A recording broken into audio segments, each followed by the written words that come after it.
Sri Chennamaneni Vidyasagar Rao has been a spotless example of a people's politician. He was born on February 4, 1942 into a simple middle-class family of extraordinary achievers in a small village called Nagaram in Karimnagar district of Telangana. He was good at studies and successfully completed his schooling in nearby Vemulavada. He then moved to Hyderabad for his pre-university and studied law at the famous Osmania University.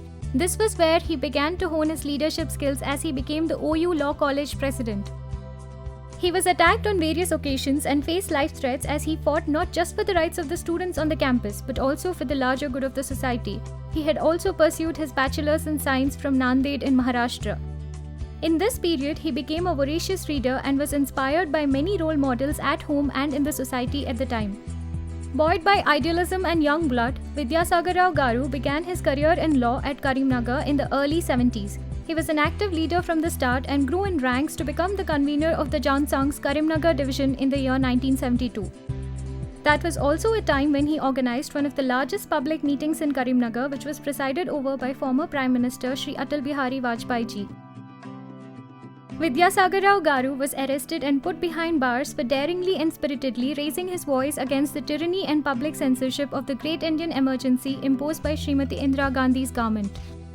He contested his first public elections in the year 1985 from Medpalli constituency as the Bharatiya Janata Party representative in the erstwhile state of joint Andhra Pradesh. Shri Vidyasagar Rao Garu has led the BJP in the state assembly as its floor leader through a landmark change in the political landscape.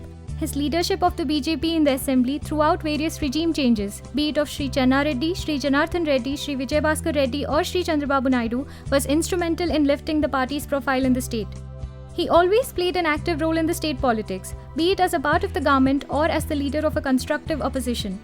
It is to be noted that during Shri NTR's time, for the first time in the country, the AP Assembly adopted the Bill for Women Protection under Bigamy Act, which was one of the very few private bills that have been passed and which was completely Shri Vidyasagar Rao Garu's brainchild.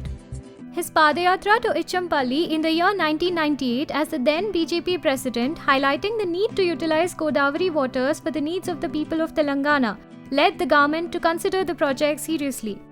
At Parkal, he initiated and inaugurated the Martyrs Stupam as the then Union Home Minister, a memorial commemorating the struggles of Telangana's people against the ruthless rule of the Nizam, which was incidentally fully funded and built by Pratima. This stupam became an iconic inspiration and also a symbol of the Telangana movement for the last 14 years. He has also instituted a charitable trust which has done great work for the people of the region. He was also one of the few people to recognize the local historical freedom fighters and leaders and installed the first statue of the now popular Komaram Bhim. His untiring efforts, crystal clear credibility and a huge mass following as a people's person led the BJP to offer him an MP ticket from Karimnagar in the year 1998. He won that election and left to Delhi to serve not just the people of his beloved region but also the larger Indian masses. It is to be noted that almost 25 years after that huge public meeting which Vidyasagar Rao Garu organized in the presence of Atalji, they both got a chance to work together when he became the Prime Minister in the year 1998 and our Rao Garu became the Union Home Minister. As the PM recognized the untiring efforts of Shri Vidyasagar Rao Garu all through their long association as political colleagues, friends and change makers during the last 3 decades. Later, he also handled the commerce and industry portfolio in the BJP-led NDA government under the leadership of Shri Atal Bihari Vajpayee, who famously said, "Vidyasagar Rao is an epitome of hard work and simplicity, something every Telugu person should be proud of."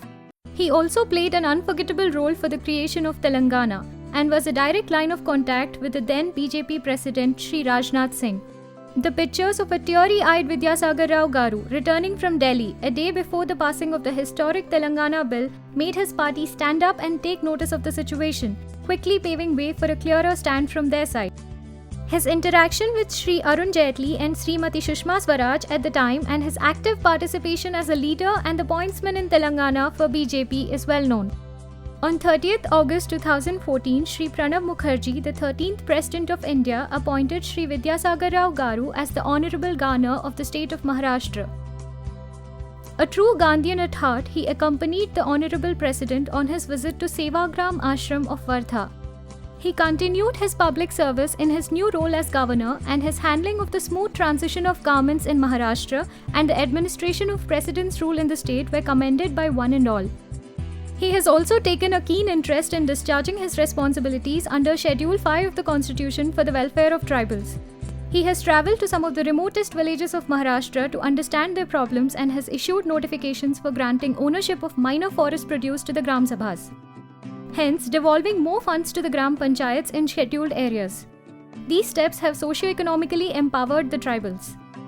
As this gentleman statesman continues his journey in life, his wife, Srimati Vinoda Devi, who has been his emotional bedrock and support all through, must be mentioned. Vidyasagar Rao Garu's energy and unstinted service to people remind us of the famous Robert Frost poem, "I have promises to keep and miles to go before I sleep." We wish him good health and success as he launches his autobiography, aptly titled Uniki, which literally means existence.